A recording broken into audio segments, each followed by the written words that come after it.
Glória a Deus. Que bênção, hein? Glória a Deus.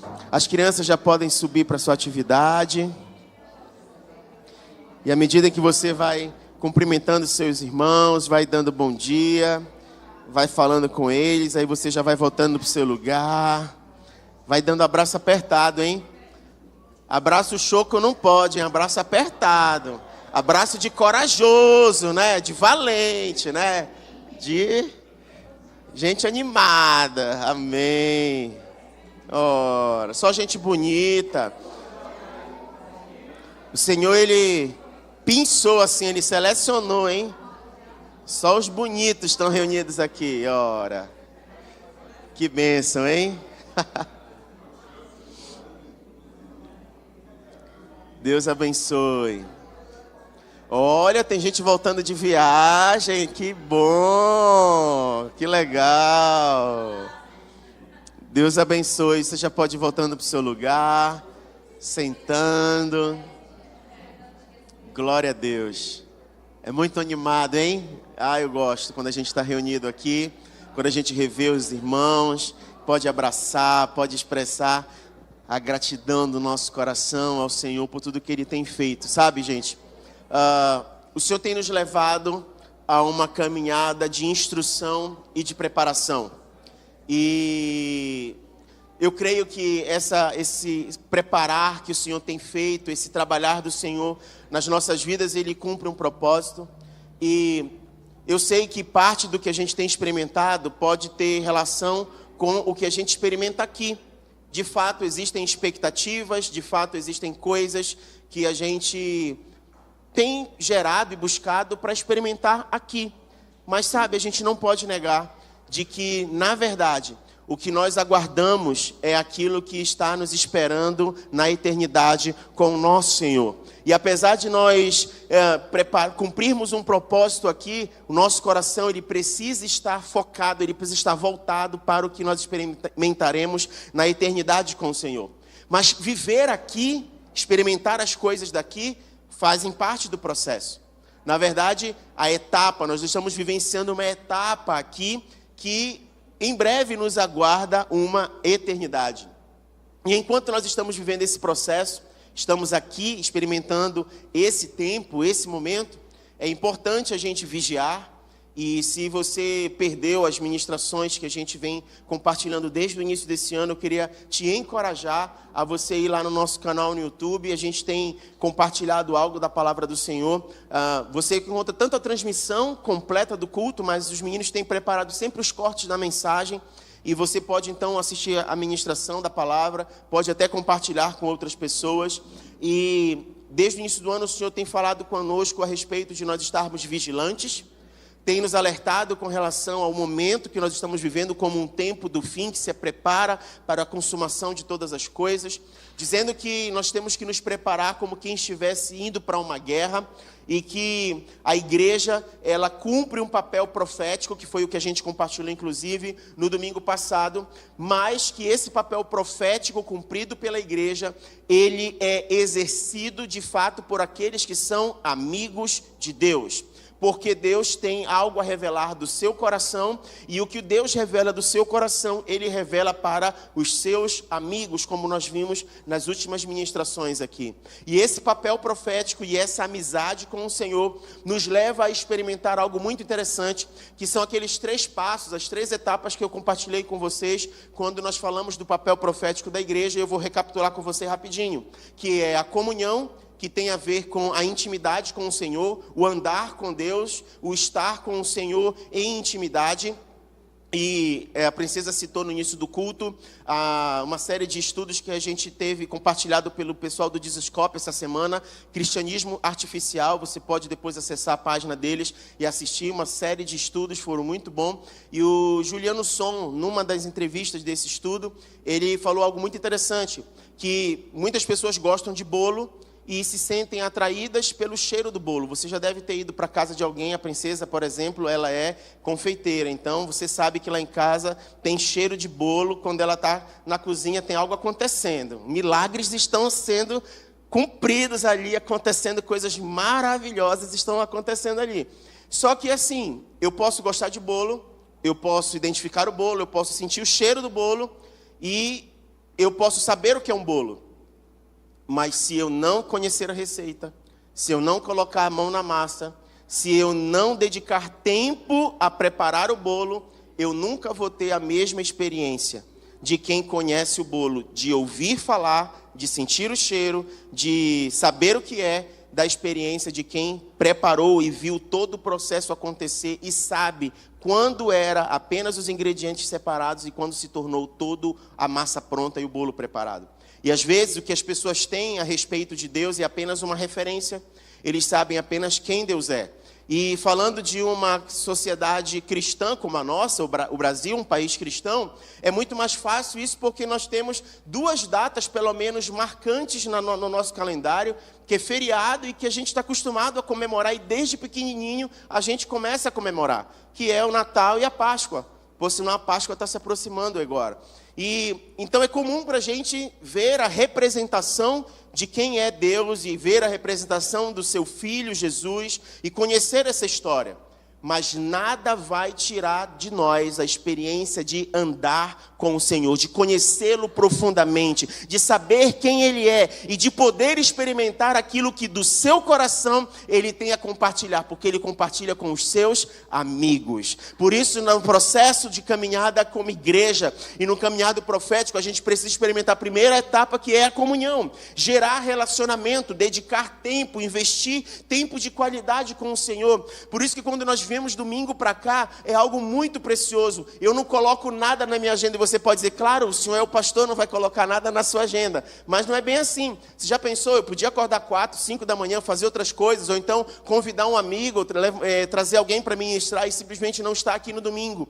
Mas eu coloquei no meu coração que domingo é um dia precioso, e a menos que seja algo excepcional, a gente não estaria reunido aqui dia de domingo. É algo que a gente decidiu no nosso coração, decidiu como família viver isso. Da mesma forma, a gente experimenta isso nas terças, nas quintas e na sexta, que é o dia de oração que a gente tem aqui. Nós entendemos que são os momentos de oportunidade que a gente tem de expressar aquilo que o Senhor tem gerado como corpo e como igreja. E a gente compartilha isso uns com os outros, como um resultado de uma comunhão e uma devoção ao nosso Deus. Mas depois do processo de comunhão, e você experimentando a intimidade com o Senhor, nós damos o passo para um segundo ponto, para a segunda etapa nessa convivência, nessa intimidade com o Senhor, que é a revelação. E aí o Senhor revela aquilo que está no seu coração, os seus planos e os seus propósitos.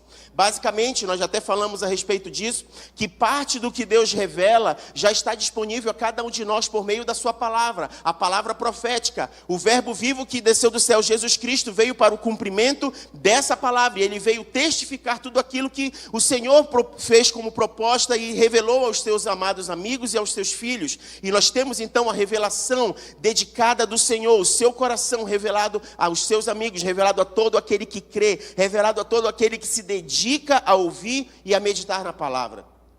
E isso não para. Como se a gente fosse ficar satisfeito nessa caminhada, o Senhor nos propõe então, como seus amigos, a construir algo para Ele.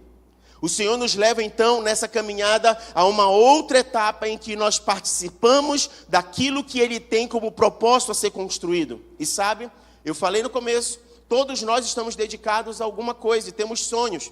Algumas pessoas estão dedicadas a construir algo para si, como patrimônios. Outras pessoas estão dedicadas a construir para si uma profissão, ou querendo construir para si uma família, ou constituir para si algo nesse sentido. Todos, de alguma forma, estão vivenciando um processo de construção. Mas sabe, por mais que essas coisas não tenham problema nenhum em si mesmas, a gente às vezes não consegue identificar se aquilo que nós estamos construindo é de fato o que o Senhor quer que construamos.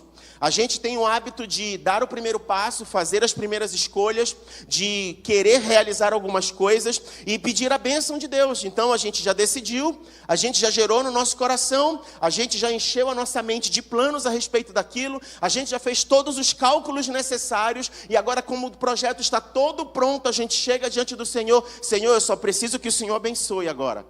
E aí Deus olha para isso e diz assim mesmo, muito bonito, né? Você quer a minha validação, mas não perguntou a minha opinião, não sabe o que eu penso, não sabe os meus propósitos, não sabe o que é a urgência do meu coração para você, mas você quer a minha validação. Como nós podemos ser amigos desse jeito? Se está tudo pronto e tudo completo, eu não pude dar nem um pitacozinho, não pude nem, não é por aqui. E aí, quando a gente não é atendido, a gente experimenta um sentimento chamado frustração. E a gente começa a culpar Deus e responsabilizar Deus, porque Deus Todo-Poderoso, Criador dos céus e da terra, nada é impossível para Ele. Ele simplesmente não foi sensível à minha necessidade e por isso Ele é culpado de eu não ser feliz e plenamente completo com o que eu queria.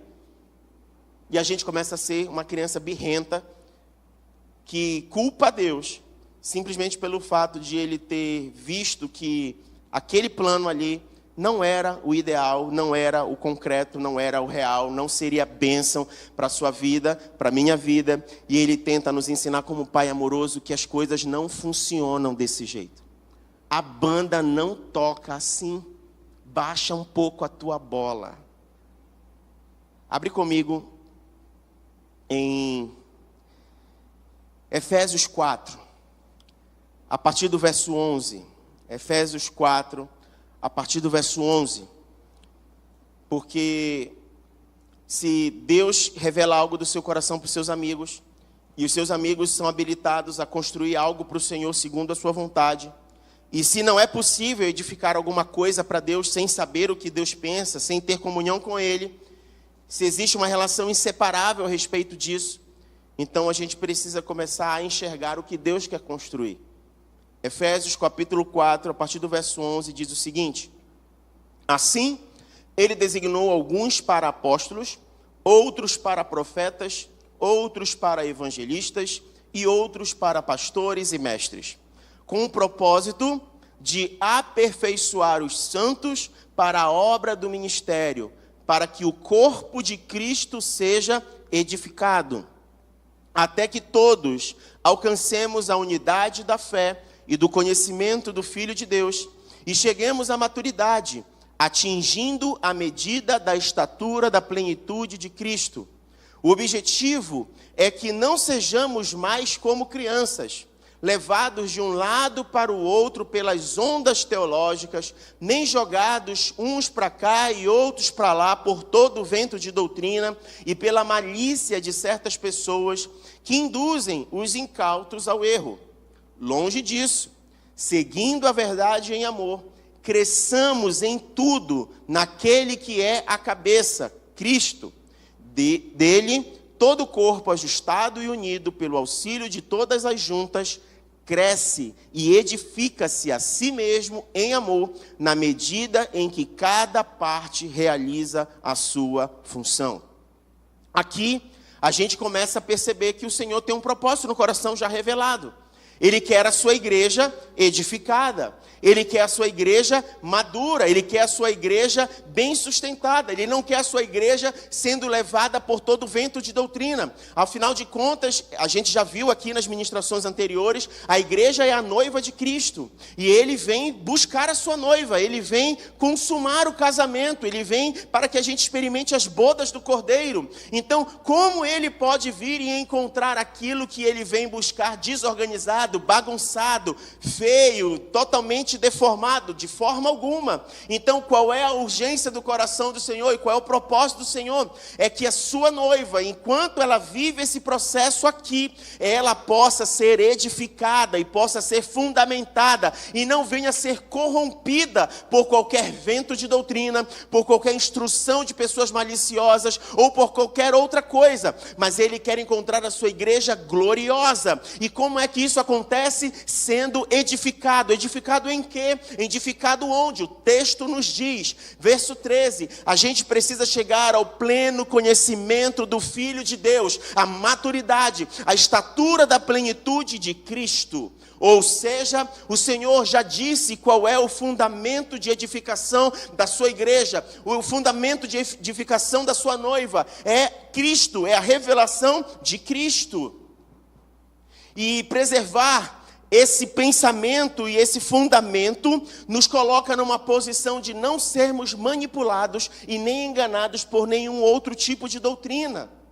Essa revelação a respeito de quem Cristo é, de quem Jesus é, ela só pode ser experimentada, ela só pode ser acessada por meio do Espírito Santo de Deus. Deixa eu dizer uma coisa para você, não tem como declarar Cristo como Senhor, não tem como dizer que Cristo é o Senhor, se não for por uma ação do Espírito Santo de Deus, pela liderança do Espírito Santo de Deus. Ou seja, nós podemos ter boas vontades, nós podemos achar que estamos até fazendo coisas para o Senhor, mas se nós não estivermos sendo liderados pelo Espírito Santo e direcionados a construir aquilo que o Senhor quer que a gente construa, nós podemos estar fazendo algo totalmente diferente daquilo que o Senhor espera para a minha vida e para a sua vida. Nesse sentido, a palavra de Deus estabelece um princípio importantíssimo a respeito da revelação de Cristo. Abre comigo em Provérbios 29, 18. Provérbios 29, 18.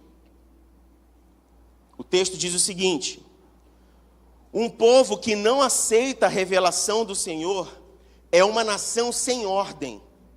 Quem obedece à palavra de Deus é feliz. Vou ler de novo.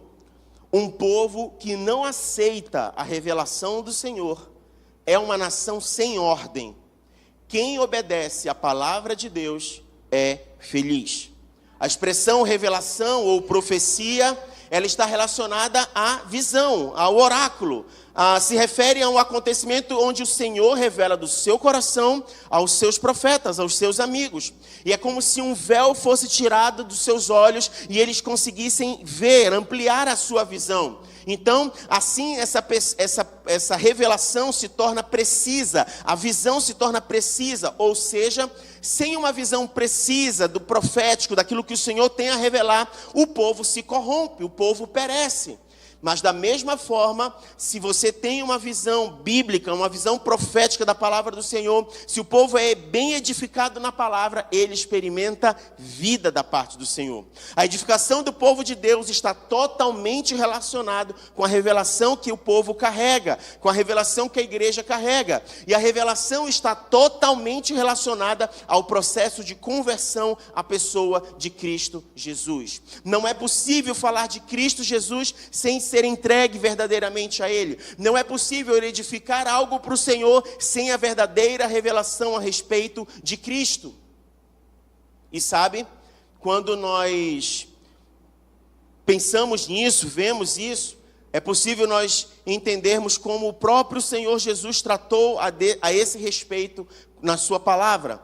Quando você abre comigo em Lucas capítulo 9, verso 18. Porque em certa ocasião, o Senhor Jesus, tentando mostrar e ver com os seus discípulos a respeito de quem Ele era e do que as pessoas falavam a respeito dele, se as pessoas o conheciam de verdade, sabiam verdadeiramente quem Ele era, o Senhor Jesus então experimentou algo com os discípulos. Você sabe, assim como eu, que Jesus tinha um hábito de orar, Ele tinha uma vida de oração e não poucas vezes Ele se retirou para orar. E em algumas dessas ocasiões, os discípulos o acompanhavam nesse processo de oração. E esse texto que a gente vai ler agora é exatamente um desses momentos em que Jesus chama os discípulos para orar. Ou seja, ele leva os discípulos para um ambiente de devoção, para um ambiente de oração, para um ambiente de busca do Pai. E olha só o que acontece. Lucas 9, 18 diz o seguinte: certa ocasião, estava Jesus orando em particular, e com ele estavam os seus discípulos. Então lhes indagou: quem as multidões afirmam que eu sou? Ao que eles replicaram: alguns comentam que és João Batista, outros Elias, e ainda outros afirmam que és um dos profetas do passado que ressuscitou. Mas vós, inquiriu Jesus, quem dizeis que eu sou? Então Pedro tomou a palavra e declarou: és o Cristo de Deus. O que está acontecendo aqui? Os discípulos estão num ambiente como se nós, trazendo para os nossos dias, nós considerássemos um ambiente de oração, um ambiente de culto, um ambiente de ir para o monte orar, ou de estar numa sala de oração, um ambiente que a gente comumente chama de um ambiente espiritual, né? Apesar de nós entendermos que, como a palavra fala, tudo é espiritual para quem é espiritual. Então, se você anda em oração e anda com Deus, tudo que você faz está diante de Deus e você apresenta ao Senhor como culto a Ele. Então, não deixa de ser espiritual o estilo de vida que a gente vive. Mas, comumente, diante das pessoas, a gente tem esse jargão, essa força de expressão, em que a gente chama que algumas coisas, a gente diz, olha, isso aqui é espiritual. Hoje é o primeiro dia do mês, a gente está consagrando ao Senhor como primícia, entregando a Ele a consagração de hoje como gratidão do nosso coração por conta do mês de março que ainda vamos experimentar. Ou seja, a gente já está agradecendo ao Senhor sem saber como vão ser os dias. Por quê? Porque a gente confia no Senhor e a gente sabe o Deus que a gente serve. Então hoje é um dia de gratidão, hoje é um dia de primícia. Então, é como se a gente estivesse dizendo que a gente está experimentando algo espiritual da parte do Senhor. Mas olha só que coisa interessante. Nesse ambiente espiritual, nesse ambiente de oração, nesse ambiente de intimidade, onde o Senhor estava com os seus discípulos orando, Ele vai até eles com uma pergunta intrigante. Quem as multidões, quem as pessoas afirmam que eu sou? Vocês andam comigo, vocês estão comigo, vocês me veem todo o tempo, a gente está vivendo aí já uma jornada, mas a multidão, ela vem e vai, a gente não sabe quem está chegando, quem está saindo, eles se misturam no meio das pessoas, alguns passam despercebidos, alguns nos acompanham, outros não nos acompanham, uns estão no nosso meio por interesse, porque querem ver os milagres, ou querem contar para alguém o que está acontecendo, ou porque acham que é uma celebridade que está passando, e eles querem ver o que essa celebridade sabe fazer. Então, me diz uma coisa, essas pessoas que não são íntimas, que não caminham comigo, essas pessoas que são as multidões, que variam de um tempo para outro, que variam de um lugar para o outro, o que essas multidões dizem que eu sou? E sabe, essas multidões, essas pessoas que viam Jesus de longe, que testificavam os milagres de Jesus, afirmaram algo que não é errado, algo que não é essencialmente errado. Dizem que tu és um profeta. E ora, Jesus, de certa forma, cumprindo o propósito de Deus, estava vivendo um papel profético. Ele era o cumprimento de uma profecia dita no Antigo Testamento. Então, essas pessoas não erraram em dizendo que ele era um profeta. Não erraram ao afirmar que ele era um profeta. Mas quando dizem que ele era um profeta de uma maneira muito genérica, percebam que é como se eles dissessem assim, parece que eles afirmam que tu és João Batista, ou Elias, ou até mesmo um dos outros profetas que reencarnou, que ressuscitou, que veio de novo. Parece estranho isso, mas eles tinham uma profecia em Malaquias, a gente vê essa profecia, que fala a respeito de alguém que viria no espírito de Elias. Então eles ficam tentando imaginar que esses profetas, ele pode ser aquele que está cumprindo a promessa ou a profecia tal. Mas como eles não tinham intimidade, eles não conheciam o Senhor verdadeiramente, eles não conseguiam discernir com clareza o que era que Jesus representava, não conseguiam saber de fato quem é Jesus. Então, Jesus, diante da resposta que eles trazem de quem as multidões dizem que ele é, Jesus dá um outro passo. Nesse mesmo ambiente de intimidade, ele vira para os discípulos e ele pergunta então para os discípulos: e vocês? Vocês que andam comigo, vocês que me acompanham todo o tempo, quem vocês dizem que eu sou? Abre comigo Mateus 16, que é o texto correlato desse de Lucas que a gente leu. Mateus 16, a partir do 15. Jesus perguntou para eles: mas vocês, quem vocês dizem que eu sou? E Pedro, impetuoso, né? Pedro, o espoletado, o pavio curto, Pedro, ele chega e diz assim mesmo, toma a frente e responde, verso 16. Tu és o Cristo, o Filho do Deus vivo. E no verso 17, agora de Mateus, olha o que Jesus diz. Ao que Jesus lhes afirmou: abençoado és tu, Simão, filho de Jonas, pois isso não foi revelado a ti por carne ou sangue, mas pelo meu Pai que está nos céus. Pedro teve a ousadia de responder: tu és o Cristo. E o que significa dizer que ele é o Cristo? Significa dizer que ele não é qualquer profeta. Significa dizer que ele não está ali pelo espírito de qualquer homem ou profeta do passado. Ele está declarando que ele é o ungido de Deus. O Cristo de Deus, o ungido de Deus, o cumprimento da profecia, aquele que seria o Salvador e o libertador de toda a nação de Israel. Ele está falando que através da vida de Jesus haveria salvação do povo. Então Pedro faz uma afirmação diferente do que a multidão fala, diferente do que os outros falam. E olha só, Jesus volta então para Pedro, diante do que ele falou, e diz assim mesmo: muito bem, Pedro. Bem-aventurado é você, feliz é você, abençoado é você, porque isso que você declarou agora não é carne e nem sangue, ou seja, não é o burburinho das pessoas, não é o que a maioria está dizendo ou o que a minoria está dizendo.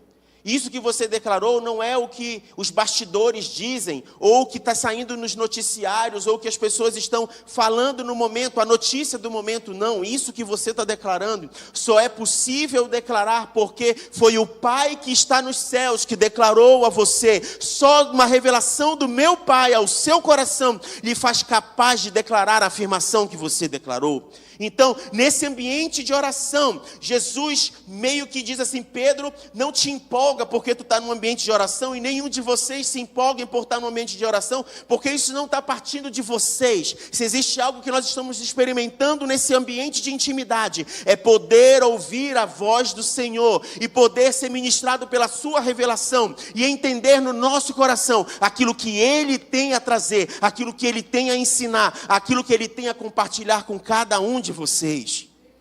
Não é diferente o que eu e você podemos experimentar nesse ambiente de comunhão com o Senhor. A revelação que a gente carrega, aquilo que Deus traz ao nosso coração, não vem de pessoas, mas vem do próprio Senhor. E sabe que isso é tão poderoso, é tão glorioso, que Jesus não fica apenas nessa afirmação de colocar Pedro no lugar dele, alinhar o coração deles para que eles não se desviem do propósito. Jesus aproveita esse momento em que a revelação do Pai foi trazida ao coração deles e dá um passo a mais. Verso 18 do capítulo 16 de Mateus, Jesus continua e fala o seguinte: da mesma maneira eu te digo, tu és Pedro, e sobre esta pedra eu edificarei a minha igreja, e as portas do Hades não prevalecerão contra ela. Em outras traduções diz que as portas do inferno não prevalecerão contra a igreja. E eu sei que por mais que você imagine, poxa, Pedro me lembra pedra. Então, será que Jesus está falando que ele está edificando a sua igreja, então, sobre esta pedra, sobre este fundamento? Não. De fato, Pedro é Petrus e ele dá a ideia realmente de fundamento, de pedra, mas não é isso. Jesus está olhando para ele e está dizendo: sobre a tua declaração, sobre esta revelação que veio do Pai, sobre essa declaração de que Cristo é o ungido de Deus, é sobre esta declaração, é sobre este fundamento que eu edificarei a minha igreja, e as portas do inferno não vão prevalecer contra ela, porque ela está fundamentada não em revelação de homens, e nem está fundamentada em homens, ela está fundamentada em Cristo, fundamento, o ungido de Deus, o cumprimento da promessa. Essa é a edificação, e é por isso que as portas do inferno não vão prevalecer contra a igreja, porque não é homem, porque não é natural, porque não é de qualquer jeito, não é de qualquer lugar, não é de qualquer forma. O avanço da igreja, o sustento da igreja, o avanço da igreja às nações está relacionado diretamente à revelação de quem é Jesus Cristo, o ungido de Deus. E é esse lugar de devoção e de relacionamento que o Senhor revela ao seu coração. Às vezes o que está faltando para nós não é a boa vontade de fazer algo para Deus. Às vezes o que está faltando para nós é um posicionamento de devoção. E esse posicionamento de devoção, ele é de entrega. Ele é um posicionamento onde a gente se submete à vontade do Senhor, onde a gente para ouvir a voz dEle, onde a gente não tem pressa de saber o que o Senhor tem a dizer. Você já deve ter tido a experiência de ser atendido ou de ter passado por alguém e perceber que essa pessoa não está ali lhe dando atenção. Você deve ter passado por isso. Parece que a pessoa está pensando em outra coisa, parece que tem uma outra urgência no coração dela, parece que ela nem quer te atender, ela nem quer naquele momento falar com você. Mas você precisa, você está necessitado daquela atenção naquele momento para ou resolver algo, ou para saber a opinião dela sobre algo. E eu sei que você se incomoda com isso, porque eu também me incomodo, porque parece que há um desalinhamento, né? A pessoa não está dando a importância que você está dando para aquele momento. Ela não está dando a atenção que você requer naquele momento. Você acha isso até grosseiro, desrespeitoso. Você acha isso até algo que, de forma mal educada, a pessoa não deveria agir daquela forma. Agora eu te faço uma pergunta. Quantas vezes a gente não age da mesma forma diante de Deus? Agora eu pergunto para você, quantas vezes a gente deu só um tchauzinho e mandou um beijo para o Senhor, mas não parou para ouvir o que Ele tem a dizer? Quantas vezes as outras coisas ganharam urgência e prioridade, mas na hora do aperto da necessidade, socorre aí, Deus. Quantas vezes a gente teve a oportunidade de experimentar devoção, de se quebrantar na presença do Senhor, de não ter pressa de sair da presença dEle? Quantas vezes a gente teve a oportunidade de se arrepender na presença do Senhor, mas a gente ficou tão preocupado com outras coisas que nos distraíram a atenção, que pareciam ter mais urgência e mais pressa, e a gente não se posicionou diante da face do Senhor, e deixou de experimentar a construção de um relacionamento de alguém que quer o nosso bem, para priorizar outras coisas. Mas na hora da necessidade, Ele é o Deus bem presente na hora da angústia. Mas quem quer caminhar com o Senhor dia a dia? O que a gente está construindo? O que a gente está edificando? Qual é a urgência do nosso coração? Que revelação a gente está carregando? Talvez a revelação que a gente esteja carregando nem seja a revelação de fato de ter experimentado algo com o Senhor, onde Ele trouxe a revelação do coração dEle ao nosso coração. Sabe, queridos, existe muita gente vivendo um cristianismo superficial, artificial, conhecendo e vivendo um Cristo que lhe foi dito, mas que não é vivido. Um evangelho onde a gente está caminhando por uma notícia, ou por uma informação, ou por alguém que a gente ouviu falar, mas que a gente não pode dizer, os meus olhos veem. Nessa hora não tem glória a Deus nem aleluia, né? É assim, misericórdia de mim, Senhor, tem misericórdia de mim, Senhor. Ah, eu sou indigno, né?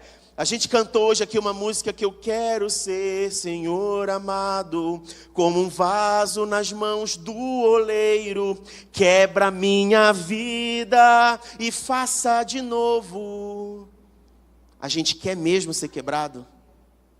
A gente quer mesmo ser quebrado? A gente quer experimentar mesmo o oleiro botando a mão na nossa vida? A gente quer mesmo ser amassado? A gente quer mesmo experimentar essa desconstrução para ser novamente construído e modelado pelo Senhor? A gente quer de fato isso? A gente declara essa canção com sinceridade mesmo do nosso coração? Ou simplesmente porque ela é uma canção bonita e quando eu canto eu choro, e quando eu canto eu me arrepio? Ah, evangelho de sentimentos e de momentos. O Senhor está te convidando para um projeto que é a urgência do coração dEle. A edificação da sua noiva, da sua igreja. E esse processo de edificação só é possível ser experimentado e participado com uma revelação real de quem Ele é. Isso é possível saber verdadeiramente quem Ele é, se houver devoção e intimidade com o Senhor. Deixa eu te dizer uma coisa.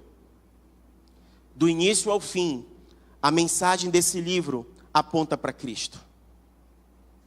Do início ao fim, a mensagem desse livro aponta para o cumprimento do propósito de Deus, através de Jesus Cristo, seu Filho.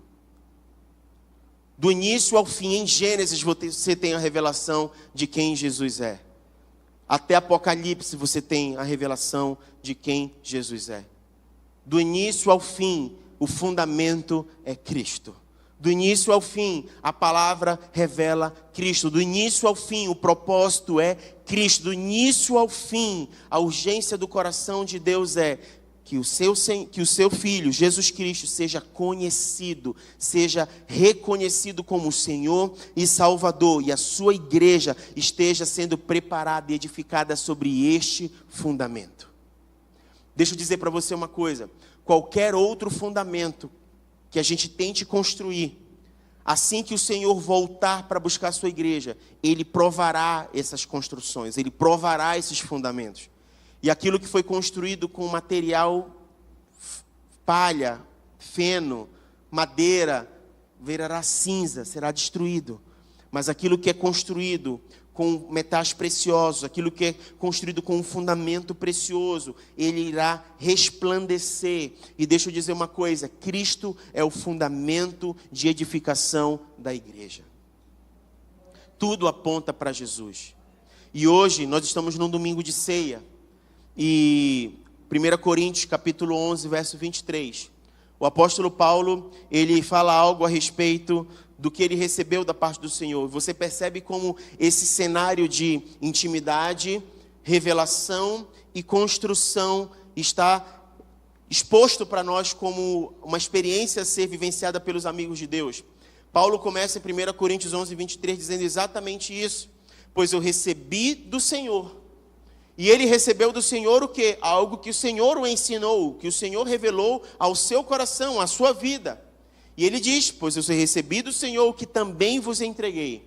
Que o Senhor Jesus, na noite que foi traída, tomou o pão, ou seja, ele aponta para Cristo.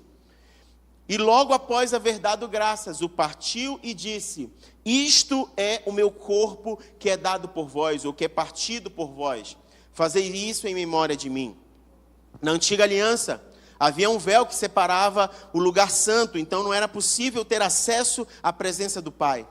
E o Senhor Jesus está dizendo então: eu estou abrindo um novo e vivo caminho.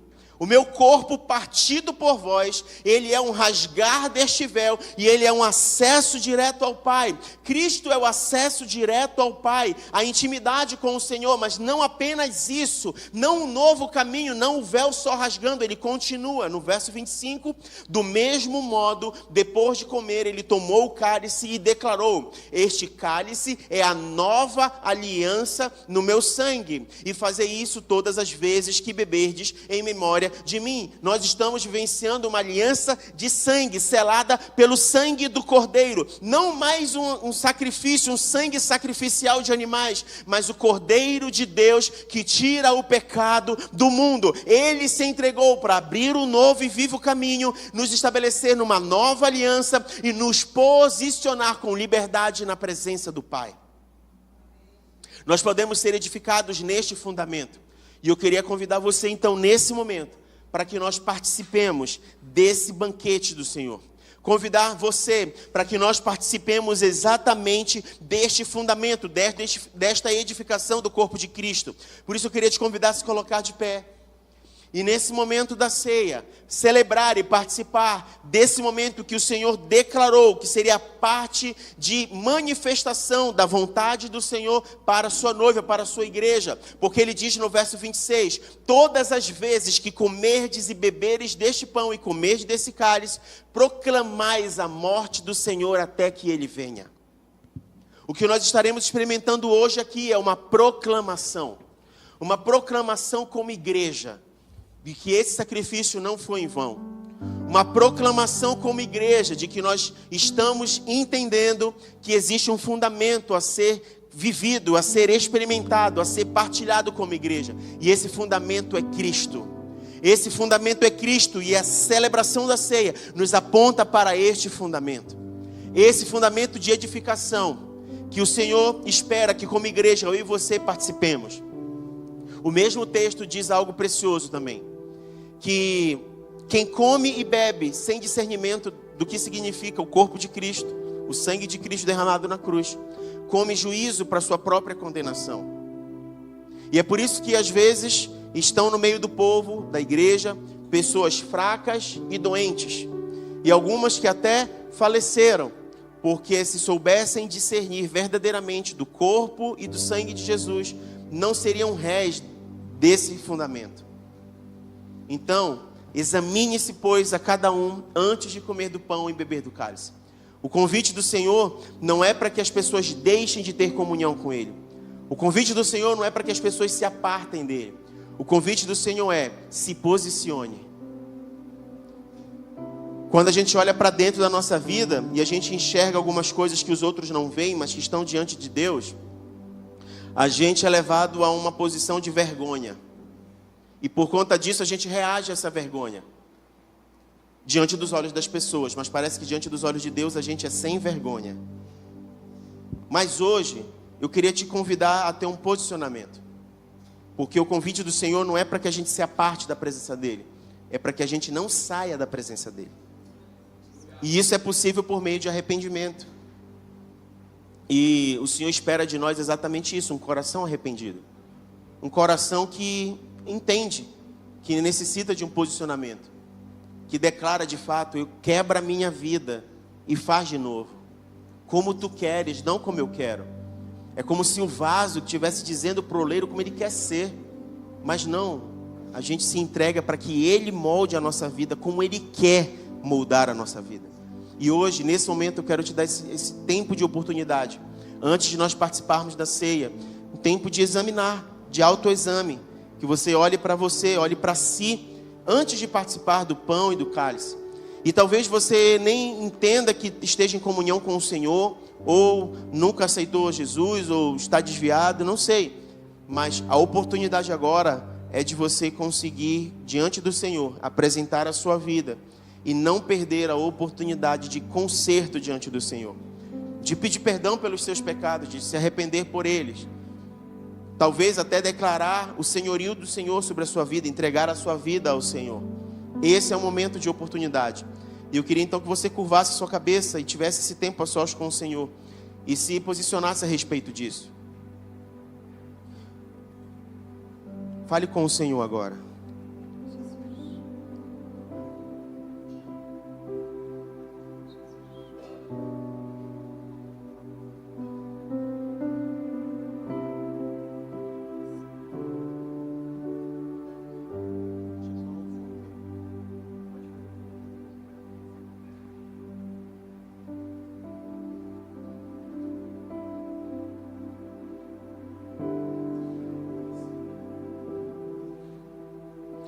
Nós estamos reunidos aqui nessa manhã, Senhor, e apresentamos as nossas vidas diante do Senhor.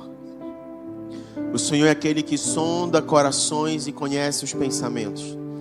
O Senhor consegue ir no mais profundo do nosso ser, e nesse momento nós não queremos ser falsos diante da presença do Senhor.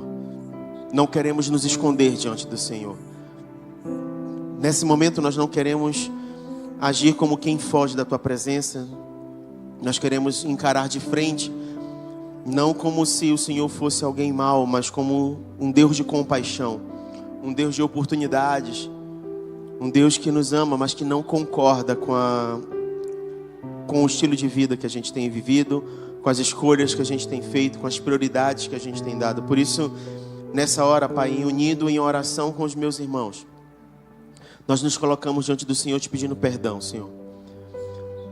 Te pedindo perdão por toda a ofensa diante dos olhos do Senhor, por todo o pensamento que não honrou o Teu nome, por todo o gesto que o Senhor desaprovou, por toda a motivação errada, por todas as palavras que foram liberadas dos nossos lábios, como resultado de um coração amargurado, ferido, entristecido, um coração doloroso. Nós queremos, Pai, pedir perdão.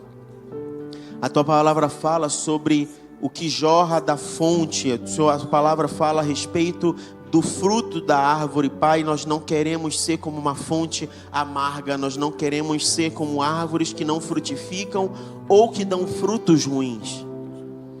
Nós queremos experimentar um renovo que vem do Senhor e uma transformação que vem do Senhor, que transforma as águas que brotam de nós como águas limpas, diretas do trono da Tua graça, do Senhor, que é fonte inesgotável. Nós oramos, Pai, para que as nossas vidas venham ser frutíferas e venham frutificar para a glória do nome do Senhor. Por isso, Pai, se precisar dar uma podada, dá uma podada na gente.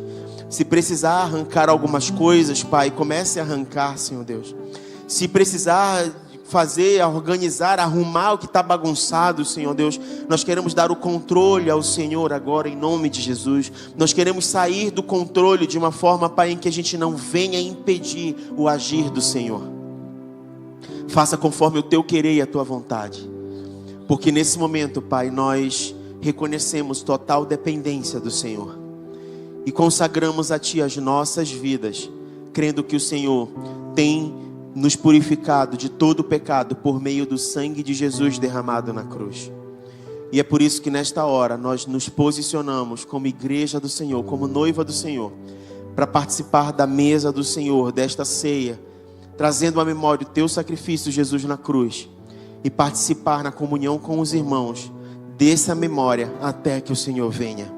É assim que nós consagramos esses elementos e esse momento a Ti, Jesus.